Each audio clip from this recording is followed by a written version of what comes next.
Hello and welcome back. In this example, we want to find the linearization of the function f of x equals x cubed minus 4x at the point where x equals 1. And the first thing we want to do is recall the linearization formula, which is LC of x, which is equal to the function at the point c plus the derivative at the point c times x minus c.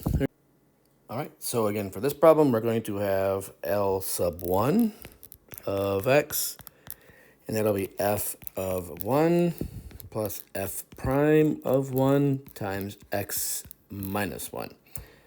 And now we just need to get these values to simplify down our formula. So f of 1 is going to be just 1 cubed minus 4 times 1, so that's 1 minus 4, which is just a negative 3. The derivative, f prime of x, just a simple power rule problem, that's 3x squared minus 4. So f prime of 1 will just be 3 minus 4, which is negative 1. So that's a negative 1 times x minus 1. So L1 of x is going to be negative 3 minus x plus 1, or simply negative x minus 2.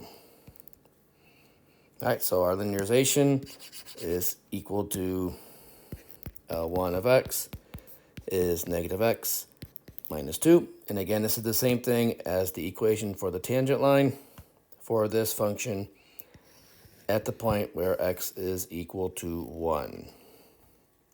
A nice little simple short problem compared to some of the other ones we've been doing recently.